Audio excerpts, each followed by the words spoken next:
ये जो नियम बनाए हैं यूजीसी के, इन नियमों से जिन्हें पता नहीं देश अभी खत्म हो जाएगा, इसलिए सुप्रीम कोर्ट ने रोक लगाई, रोको भैया नहीं तो सब खत्म हो जाएगा। क्या बनाने वाली कौन है? सरकार। और जो आंदोलन किया उस आंदोलन को करवाने वाली कौन है? सरकार, आरएसएस। कहीं भी एक अक्षर भी सवर्ण समाज के विरुद्ध नहीं है, बावजूद उसके उन्होंने हल्ला मचाया। ये पूरा ड्रामा बहुत तरीके से लिखा गया है। सुप्रीम कोर्ट ने जिस तरह की टिप्पणियां की हैं इस मामले को सुनते हुए कि इससे जातिवाद बढ़ेगा, अरे जातिवाद ऑलरेडी है इस देश में। जातिवाद नीचे चपरासी ले गए, सुप्रीम कोर्ट के चीफ जस्टिस तक के दिमाग में जातिवाद घुसा हुआ है। यूजीसी ने जो नियम बनाए और 13 जनवरी को भारत के गजट में उन नियमों को प्रकाशित करके लागू किया, और फिर बीच में जो सवर्ण समाज के लोगों ने इस आशंका में कि इसका इस्तेमाल उनके विरुद्ध किया जाएगा, जो शोर मचाया, आंदोलन किया, और उसके बाद कल माननीय सर्वोच्च न्यायालय में चीफ साहब की कोर्ट में, चीफ जस्टिस ऑफ इंडिया जी की कोर्ट में, उनकी कोर्ट ने उस पर स्टे दे दिया, और स्टे के साथ साथ ये कहा कि भैया एक कमेटी बना के एक ढंग का सा ड्राफ्ट बना के लेके आओ। ये वो गजट है, आपने दिखाया हुआ भी है, ये हिंदी और इंग्लिश दोनों में है और 8 पेज का है ये। इसको जब मैंने पूरी तरह से पढ़ा और समझा तो मैंने ये पाया कि इस गजट में छापे गए यूजीसी के जो नियम हैं, जिनको कहा गया है कि विश्वविद्यालय अनुदान आयोग उच्च शिक्षा संस्थानों में समता के संवर्धन हेतु विनियमन 2026, इसमें ऐसा कुछ भी नहीं है जिसे सवर्ण समाज के विरुद्ध कहा जाए या माना जाए। एक अक्षर भी इस पूरे नियमों में, इस गजट में एक अक्षर भी सवर्ण समाज के विरुद्ध नहीं है। पर सवर्ण समाज का कहना है कि इसका इस्तेमाल उनके विरुद्ध किया जा सकता है, संभावना है, जबकि हकीकत यह है कि अभी तक उनके विरुद्ध कोई किसी चीज का इस्तेमाल करना तो बहुत दूर की बात है, सब कुछ उनके हक में ही किया गया है। पर फिर भी इसको लेकर हल्ला मचाया गया और हल्ला मचाने का परिणाम सामने आया। सुप्रीम कोर्ट में पिटीशन फाइल हुई, कल सुप्रीम कोर्ट से स्टे हो गया। आखिर इसमें है क्या? इसमें जो चीजें हैं बहुत सिंपल सी हैं कि जितने भी हायर एजुकेशनल इंस्टीट्यूशंस हैं, हायर एजुकेशन इंस्टीट्यूशंस जो हैं, उनमें एक समान अवसर केंद्र बनाया जाएगा सभी में, चाहे वो कॉलेज हो, चाहे वो इंस्टीट्यूशंस जैसे आईआईटी के हो, आईआईएम हो, इंजीनियरिंग के हो, मेडिकल कॉलेज हो, उन सब में, और यूनिवर्सिटीज, एक समान अवसर केंद्र बनाया जाएगा। उस इंस्टीट्यूशन का जो मुखिया होगा वो उसका हेड होगा, और फिर उसी के अंदर एक समता समिति बनाई जाएगी।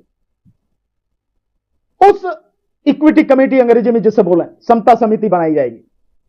और फिर समता समिति के साथ ही समता समिति में 10 सदस्य होंगे। कौन कौन 10 सदस्य होंगे?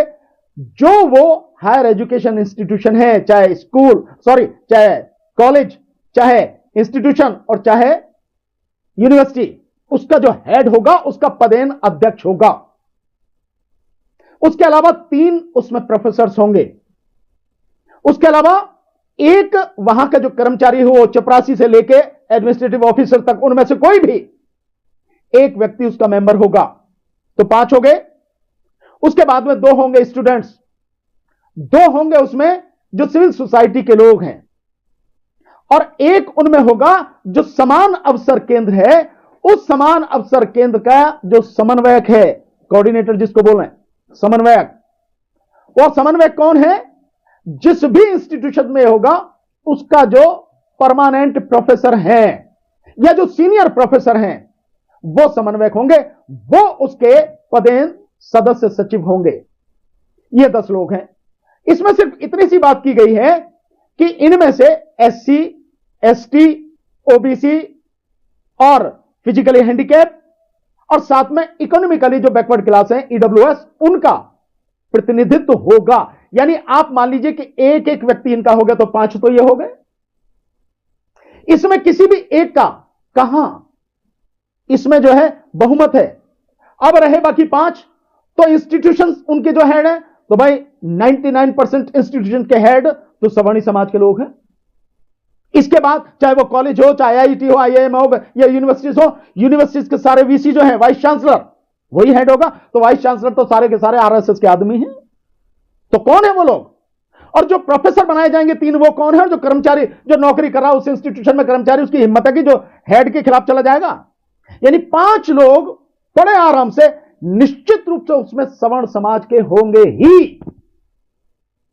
और बाकी जो लोग होंगे वो 2 जो स्थायी सदस्य हैं स्टूडेंट वाले, उनका तो कोई बहुत ज्यादा महत्व नहीं है, और वो होंगे भी तो स्वाभाविक है उन्हीं के सारे लोग होंगे। तो इसमें सवर्ण समाज को कहां खतरा नजर आ रहा है? अब इसके अलावा, इस समता समिति के अलावा उसमें जो बनाया जाएगा, उसमें उन्होंने लिया है समता एम्बेसडर्स, और उससे पहले समता एम्बेसडर से भी पहले एक और उसमें बनाया गया है समता स्क्वाड। समता स्क्वाड यानी समता समिति में से चाहे तो वो उसमें से या जैसे भी ठीक समझे, जितने उन्हें लगता है इंस्टीट्यूशन के लिए उतने जो है समता स्क्वाड बना देंगे। और उस इंस्टीट्यूशन के हर डिपार्टमेंट में, हर विभाग में और छात्रावास में, हर जगह समता एम्बेसडर बनाए जाएंगे। एक तरह से यूं समझ लो कि जैसे स्कूल में क्लास में मॉनिटर बना दिया, हर क्लास में मॉनिटर है भाई, ये बना दिया, ये बनाए जाएंगे। और ये जो है सब कुछ, इसके लिए वेबसाइट इस्तेमाल होगी। साथ में एक समता हेल्पलाइन बनाएगी जो 24 घंटे काम करेगी। यानी कि किसी के खिलाफ कुछ भी होता है तो आप उस हेल्पलाइन पर बताइए।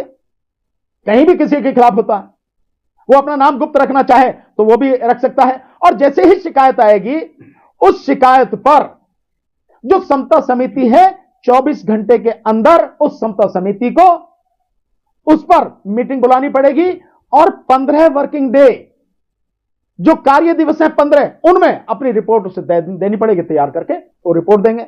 उस रिपोर्ट की कॉपी जो पीड़ित व्यक्ति है उसको भी भेजी जाएगी, और उस रिपोर्ट की copy head of the institution जो है उसको दी जाएगी। और उसके बाद अगर पीड़ित व्यक्ति यह समझता है कि भाई इसमें जो है मेरे खिलाफ जाती हुई है, कहीं उस तरह से मुझे वो बात इसमें कही नहीं गई है, तो इसके लिए अपील कर सकता है। 30 दिन का उसका अपील का टाइम है, अपील कर सकता है। अपील कहां करेगा? वो अपील करेगा लोकपाल के पास। लोकपाल कौन है? लोकपाल का इंतजाम भी इसी में किया हुआ है कि भाई किसे आप लोकपाल कौन? वो लोकपाल वो नहीं जिसके लिए अन्ना हजारे ने जो ढोल पीटा था, शोर मचाया था, वो वाला लोकपाल नहीं। लोकपाल यह है कि विश्वविद्यालय अनुदान आयोग छात्रों की शिकायतों का निवारण विनियमन 2023 में जैसे जैसे समय पर संशोधित हुआ, उसमें जो लोकपाल वो बनाएंगे उस लोकपाल के पास जाएगी, और 30 दिनों में उसे अपनी अपील का निपटान करना पड़ेगा। अब अगर ये आरोप सही पाए जाते हैं तो दंड मिलेगा। दंड किसको मिलेगा? दंड मिलेगा उस इंस्टीट्यूशन को, उस इंस्टीट्यूशन के हेड को भी नहीं मिलेगा, उस इंस्टीट्यूशन को मिलेगा। क्या दंड मिलेगा? यूजीसी की योजनाओं में भाग लेने से वंचित कर दिया जाएगा उस इंस्टीट्यूशन को, उस कॉलेज को, उस महाविद्यालय को, उस यूनिवर्सिटी को। उसमें जो उपाधि और डिग्री का जो कार्यक्रम चल रहा है उससे उसे जो हटा दिया जाएगा, वो नहीं चला सकेगा, वंचित कर दिया जाएगा। नंबर 3, मुक्त एवं दूरस्थ शिक्षा ओडीएल और ऑनलाइन माध्यम से कार्यक्रम संचालित करने से वंचित कर दिया जाएगा, मना कर दिया जाएगा, आप नहीं कर सकते भैया आप ये दूरस्थ शिक्षा जो है। यूजीसी अधिनियम 1956 की धारा 2(च) और 12(b) के तहत रखी गई उच्च शिक्षा संस्थानों की सूची से उसे हटा दिया जाएगा। जो लिस्ट होती है कि भी देश में इतने जो है हायर एजुकेशन इंस्टीट्यूशन है, वो जो लिस्ट है यूजीसी के नियम के अनुसार, अधिनियम के अनुसार, उसे हटा दिया जाएगा। ठीक सर, इनमें से कोई एक या इनमें से एक से ज्यादा उसको जो है ये जो दंडित है वो किया जाएगा इन कार्रवाइयों से। अब मेरा कहना यह है भाई, इसमें कहीं भी एक अक्षर भी सवर्ण समाज के विरुद्ध नहीं है, बावजूद उसके उन्होंने हल्ला मचाया। भेदभाव क्या है, भेदभाव किस स्तर पर है, वो इसी से पढ़ के मैं आपको सुना देता हूं, आपकी समझ में आ जाएगा। भेदभाव है धर्म, नस्ल, जाति, लिंग, जन्मस्थान या दिव्यांगता के आधार पर विशेष रूप से अनुसूचित जाति एवं अनुसूचित जनजाति, सामाजिक एवं शैक्षणिक रूप से पिछड़े वर्गों, आर्थिक रूप से कमजोर वर्गों, दिव्यांगजनों तथा इनमें से किसी के भी सदस्यों के विरुद्ध भेदभाव का उन्मूलन करना और उच्च शिक्षा संस्थानों में हितधारकों के मध्य पूर्ण समता और समावेशन का संवर्धन करना। हितधारक क्या है? हितधारक है 4। नंबर 1 स्टूडेंट यानी छात्र छात्राएं, इनके हित हैं किसी भी एजुकेशन इंस्टीट्यूट से जुड़े हुए। कौन चाहिए? पहले तो पढ़ने वाले चाहिए, फिर पढ़ाने वाले चाहिए। नंबर 2 शिक्षक, जिन्हें संकाय सदस्य बोला जा रहा है इस नियम के माध्यम से, वो हो गए दूसरे। और तीसरे हो गए कर्मचारी, चपरासी से लेकर एडमिनिस्ट्रेटिव ऑफिसर तक। और चौथा हो गया उस इंस्टीट्यूशन का प्रमुख। इनमें से कोई अगर करता है तो यह कार्रवाई की जाएंगे। अब एक बात इसमें आप देखिए, इसमें यह नहीं कहा गया कि अगर कोई भी कर्मचारी, कोई भी स्टूडेंट, कोई भी प्रोफेसर या हेड ऑफ द इंस्टीट्यूशन भी अगर करता है तो आपने इंस्टीट्यूशन को तो कर दिया कि उसके खिलाफ यह कार्रवाई होगी। उस व्यक्ति के खिलाफ क्या कार्रवाई है? कोई कार्रवाई नहीं है इस नियम में उसके खिलाफ। यानी अगर कोई एक छात्र किसी छात्र के साथ में बदतमीजी करता तो उसकी जिम्मेदारी इंस्टीट्यूशन की तो है, इंस्टीट्यूशन को तो पनिशमेंट मिल जाएगा। उसको क्या मिलेगा? ऐसा कोई प्रावधान नहीं है। कोई प्रोफेसर ऐसा करता है, जबकि लगातार प्रोफेसर ऐसा करते हैं, उनको क्या होगा? उनको कोई दंडित नहीं है इसमें। अगर हेड ऑफ द इंस्टीट्यूशन यानी प्रिंसिपल करे, वाइस चांसलर करे, रजिस्ट्रार करे, उनको क्या होगा? उनके लिए कोई प्रावधान नहीं है, किसी भी दंड का कोई प्रावधान नहीं है। यह है इसकी स्थिति। लेकिन बावजूद उसके ये सब कुछ किया गया। और इस कैसे किया गया? इसे बनाने वाली कौन है? सरकार। और जो आंदोलन किया, उस आंदोलन को करवाने वाली कौन है? सरकार, आरएसएस। और सुप्रीम कोर्ट से जो स्टे मिला है, वो स्टे भी कैसे मिला है? मैंने सुना निशिकांत दुबे यूं कह रहा था कि भाई जैसा हमने चाहा वैसे ही हो गया। सही है बात? मतलब निशिकांत दुबे ये कह रहे हैं कि भैया जैसा हम चाहते थे सुप्रीम कोर्ट से वैसे आदेश हो गया। तो यह बात यह भी सिद्ध करती है कि सुप्रीम कोर्ट भी भैया उनके इशारे पे काम कर रही है। हालांकि हम तो बहुत पहले से जानते हैं इस बात को। सब कुछ वेल स्क्रिप्ट है। यह पूरा ड्रामा बहुत तरीके से लिखा गया है। और इस ड्रामे में किस किस को फांसा जाएगा, किस किस को जो है शोर मचाने के लिए आगे लाया जाएगा, किसी को जानबूझकर, किसी को अनजाने में, भाई अब तू भी आएगा, जब इधर से लगेगी लठ तो दूसरा वाला चीखेगा। यह सब कुछ सरकार ने किया है, कराया है। यह सब कुछ सरकार का किया धरा है। लेकिन इससे कुछ बातें बहुत गंभीर निकल कर आई हैं। और विशेषकर कल सुप्रीम कोर्ट द्वारा इस पर स्टे लगाने के बाद और सुप्रीम कोर्ट ने जिस तरह की टिप्पणियां की हैं इस मामले को सुनते हुए कि इससे जातिवाद बढ़ेगा। अरे जातिवाद ऑलरेडी है इस देश में। जातिवाद नीचे चपरासी ले गए, सुप्रीम कोर्ट के चीफ जस्टिस तक के दिमाग में जातिवाद घुसा हुआ है। कोई अधिकारी हो, कोई कर्मचारी हो, कोई मंत्री, प्राइम मिनिस्टर, राष्ट्रपति, उपराष्ट्रपति, जजेस, हाईकोर्ट, सुप्रीम कोर्ट के जजेस, सबके दिमाग में जातिवाद है। अगर ध्यान नहीं हो तो पीछे जाओ। हाईकोर्ट के एक जज ने कहा था कि ब्राह्मणों को आगे आगे जो अपनी श्रेष्ठता सिद्ध करनी चाहिए, आगे आना चाहिए। इस तरह की कमेंट किए गए हैं, ऐसे ऐसे कमेंट किए गए हैं। तो जातिवाद दिमाग में घुसा हुआ है। और उसी जातिवादी मानसिकता की वजह से यह फैसला आया है सुप्रीम कोर्ट का कि स्टे कर दिया।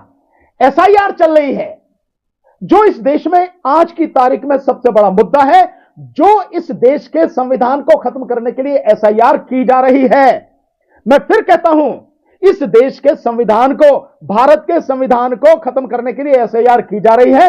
उस एसआईआर पर सुप्रीम कोर्ट ने कोई फैसला अभी तक नहीं लिया। डेट पर डेट, डेट पर डेट, डेट पर डेट देते चले गए।